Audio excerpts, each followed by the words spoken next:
يسعد لي أوقاتكم يا أحلى عيلة. فيديو اليوم كان من تجهيزات لشهر الخير، بس ما قدرت ينزل بوقته، وهو تفريز الثوم والليمون. حفرجيكم طريقة سهلة بضل الثوم والليمون فترة طويلة وما بتتغير طعمته. بنقول بسم الله. عندي 3 كيلو ليمون، بغسله وبصفيه وبقطعه لأنصاف. إذا كانت حبة الليمون قاسية بنقدر بإيدنا ندحرجها حتى تصير طرية بهذا الشكل، وبتنعصر بسرعة.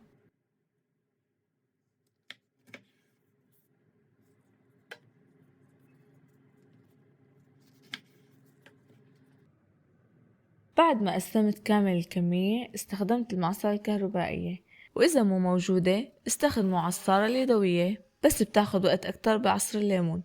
وهي بنتي مايا بدها تساعدني. ماما، عادي ساعدك بعصر الليمون؟ أوكي حبيبتي، بس حبتين بتعصري. اوكي مامي.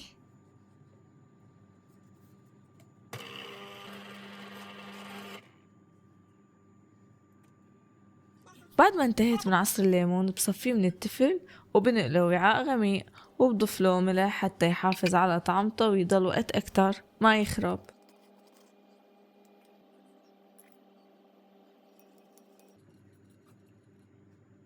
وعندي أنية زجاج بغسلها وبجففها وبتأكد إنه ما فيها مي أبدا، وبصب فيها العصير الليمون، وآخر شي بضيف خيط زيت زيتون ليحافظ على العصير. بحفظه بالبراد حتى نفاد الكمية.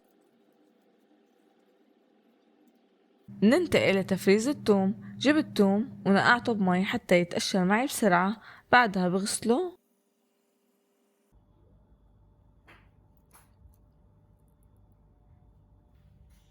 بالهاند بلندر، بطحنه وبضيف ملح حتى يحافظ عليه.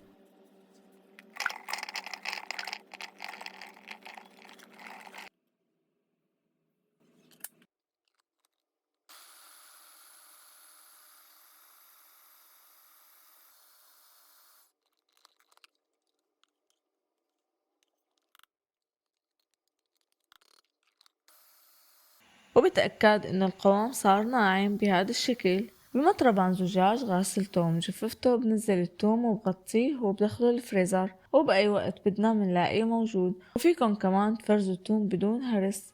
وهيك فيديو اليوم خلاص، بتمنى يعجبكم ويكون مفيد. رمضان كريم وتقبل الله طاعتكم وصيامكم وإفطار شهي. بتمنى من اللي عم يشوفني أول مرة لا ينسى يضغط على زر الاشتراك ويفعل الجرس حتى يصلكم إشعار بكل شي جديد، وتكبر عائلتنا فيكم. وانتو يا حلوين فضلا وليس أمرا، لايك وكومنت بدعوة حلوة، ودمتم سالمين في رعاية الله. انتظروني بوصفة وفيديو جديد.